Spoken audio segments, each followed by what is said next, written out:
옛날 옛날 갓날 갓적에 운 없는 사나이가 살았습니다. 운이라는 게 보통 어떤 날은 좋다가 어떤 날은 나쁘다가 하는 것인데, 그런데 어찌된 영문인지 이 산에는 운이 좋은 날이 하나도 없었습니다. 그저 매일매일 운이 없는 것이었습니다. 하루, 이틀, 사흘, 한 달, 두 달, 석 달, 1년, 2년, 3년, 사는 내내 운이 없었습니다. 산에는 날마다 나는 왜 이렇게 운이 없을까? 한탄하며 지냈습니다. 이 사내가 다른 것에는 아무 관심도 없는데 딱 하나에만 취미가 있었습니다. 그게 뭐냐 하면 돌 구경하기였습니다. 돌을 왜 구경하느냐고요? 그야 구경하고 싶으니까 구경하는 거지요. 원래 취미라는 게 쓰잘데기 없을수록 좋거든요. 괜히 쓰잘물이 있다간 일이 되기 십상이니까요. 산에는 시간이 날 때마다 여기저기 돌아다니면서 돌을 구경하곤 했습니다. 큰 돌, 작은 돌, 못난 돌, 예쁜 돌, 이상한 돌, 그냥 돌. 산에는 어떤 돌도 그냥 지나치는 법이 없지요. 요리 보고, 조리 보고, 굴려보고, 흔들어 보고, 한참을 그렇게 만지작대다가는 이 돌은 아니다 이러면서 만날 털레털레 빈손으로 돌아오기 일쑤였습니다. 하루는 사내가 저작거리에 나갔다가 사람들이 모여 웅성대는 것을 봤습니다. 호기심이 동해서 가까이 다가가서 보니 뽑기 장수가 구경꾼들에게 제비를 돌리는 참이었습니다. 애들은 가라, 애들은 가. 어른은 오라, 어른은 와. 어제도 아니고 내일도 아니고 딱 오늘만 오는 제비 뽑기. 단돈 한 냥으로 행운을 잡아보시라. 1등은 쌀 한 가마니, 2등은 보리 2말, 3등은 콩 3혹. 산에는 별로 흥미가 없어서 그냥 돌아서려고 했습니다.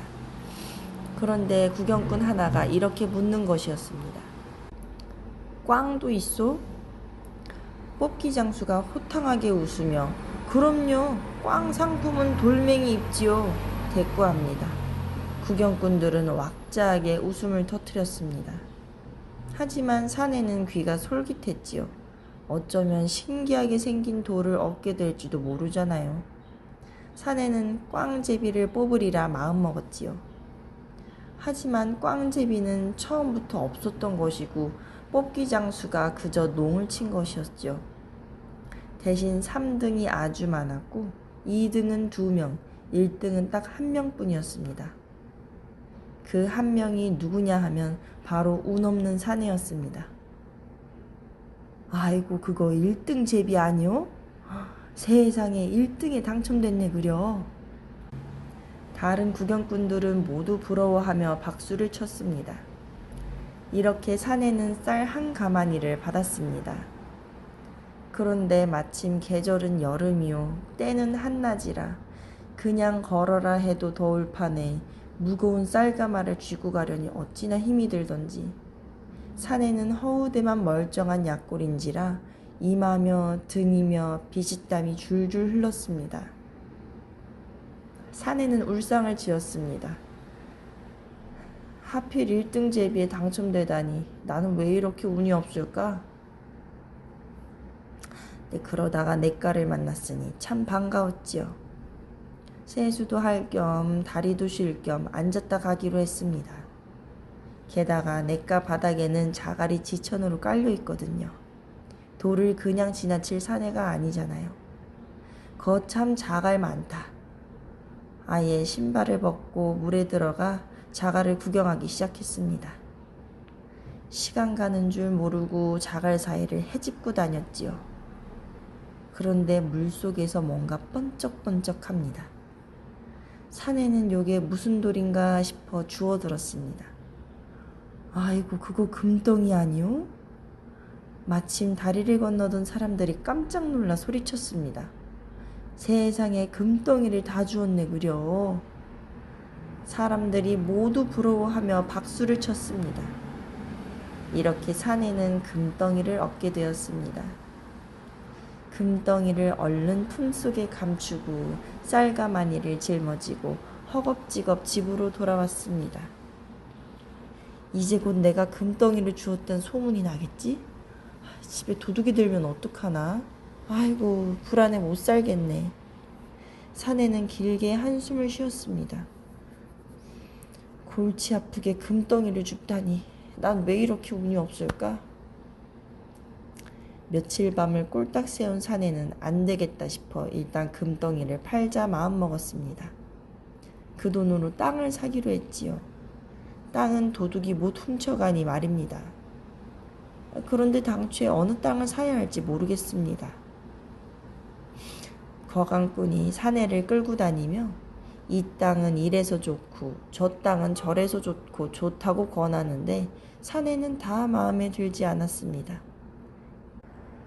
그중 딱 한 군데 거강꾼이 권하지 않은 땅이 있으니 바로 돌밭이었습니다.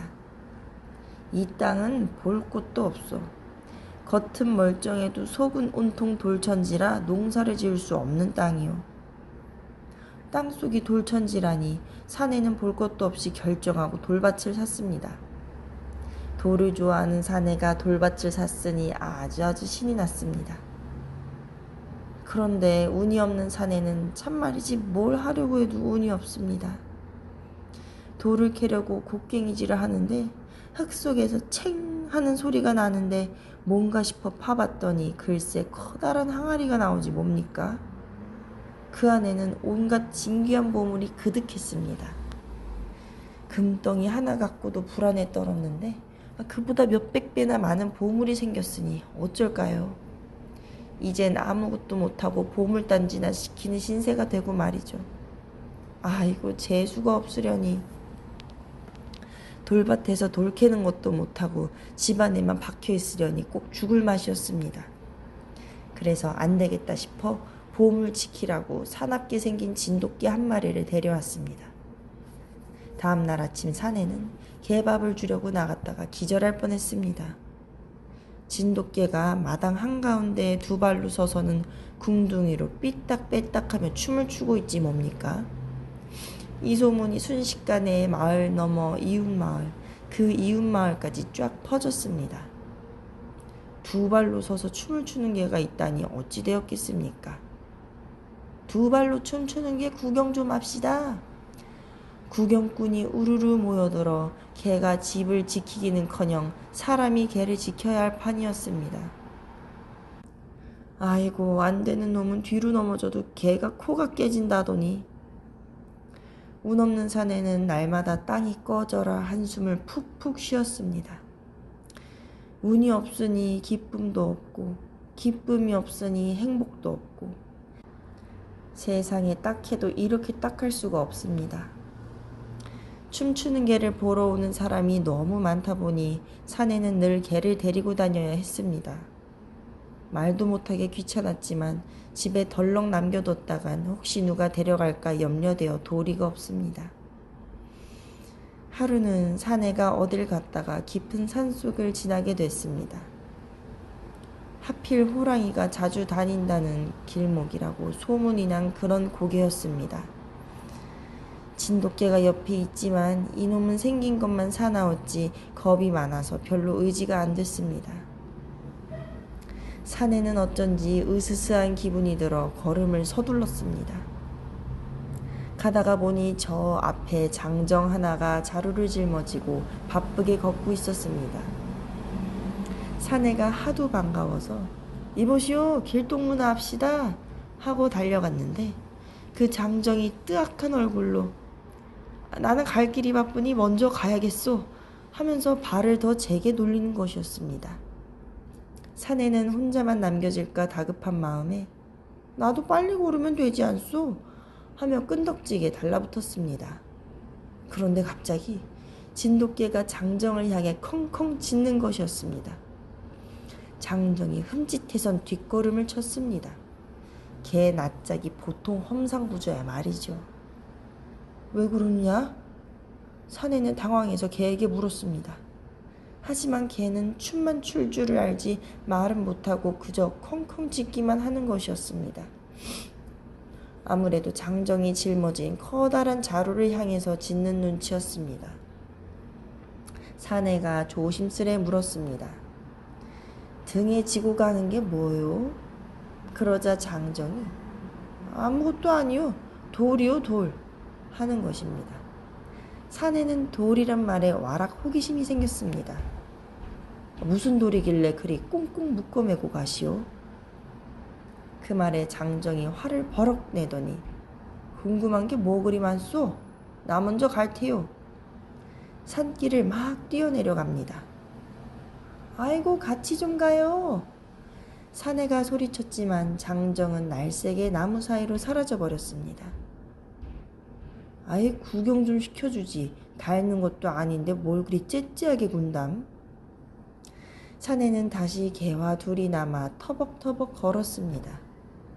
그런데 갑자기 저 앞에서 하는 으악 비명소리가 들려왔습니다.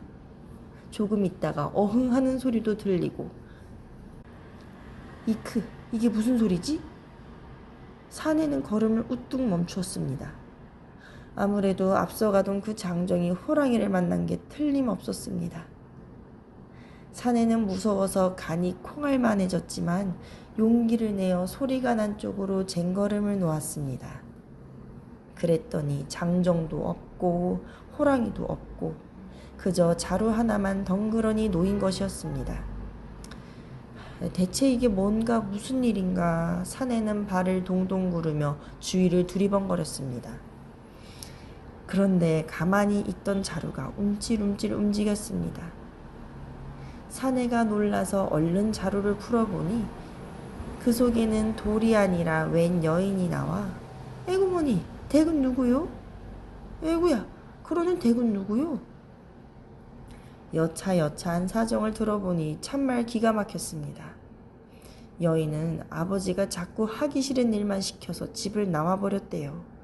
그래서 에라 어떻게든 되겠지 하고 정처 없이 세상 구경이나 하며 돌아다니다 운 나쁘게 산적을 만나 잡혀가던 참이라는 거지요.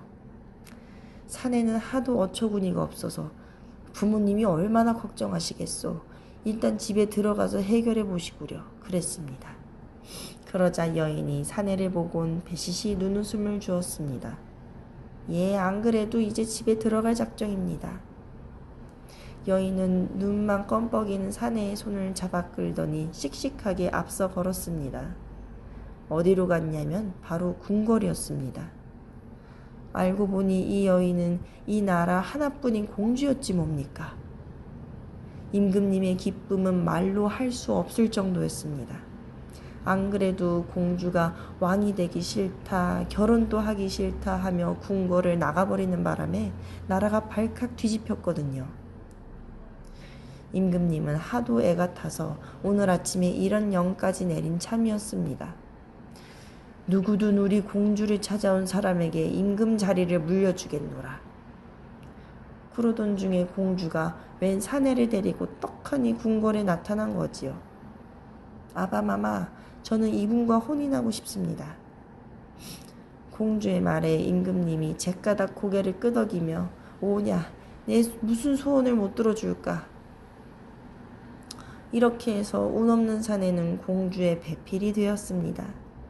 그리고 얼마 후 임금님의 뒤를 이어 새 임금님이 되었지요. 임금이 되니 몸이 10개라도 남아나질 않았습니다. 신하들은 이래라 저래라 한시도 가만두지 않고 백성들 하소연은 들어도 끝이 없고 공부해야 할 책은 읽어도 계속 쌓입니다. 임금님은 그동안 운 없다 불평했던 일들은 아무것도 아니었다는 걸 깨달았습니다. 임금 일이야말로 세상에서 제일 힘들고 골치 아픈 일이었으니까요. 운이 없다 이렇게 지지리도 없을 수가 있을까 하며 날마다 땅이 꺼져라 한숨을 쉬었습니다. 어느 날 운 없는 임금님이 뜰을 산책하고 있었습니다. 임금님이 뜰에다가 개를 한 마리 놓아 길렀는데 두 발로 서서 춤추는 그 진돗개 말입니다. 그런데 임금님이 풀밭을 걷다가 하필 개똥을 밟았지 뭡니까? 어이쿠! 개똥을 밟은 임금님은 주르르 미끄러져 꽈당 엉덩방아를 찍고 말았습니다. 아이고 전하! 뜰을 관리하는 신하가 땅바닥에 넙죽 엎드렸습니다. 개똥을 제때 치우지 못해 임금님이 밟고 넘어졌으니 아주 큰일이 났습니다. 불벼락이 떨어져도 10번은 떨어질 일입니다. 동촉하여 주시옵소서. 임금님은 더듬더듬 땅을 짚고 몸을 일으켰습니다. 그러더니 제자리에서 펄쩍펄쩍 뛰며 웃는 것이었습니다. 이렇게 운이 좋을 수가! 신하들은 놀라서 눈만 동그랗게 떴습니다. 임금님이 입이 귀에 걸려서는 손바닥을 내밀었습니다. 전부터 요런 돌을 꼭 하나 갖고 싶었거든. 개똥에 미끄러워서 이런 걸 줍다니. 난 세상에서 제일 운이 좋은 임금이야. 운이 좋은 임금님 손에는 영락없이 괭이밥꽃을 닮은 조약돌 하나가 들려 있었답니다.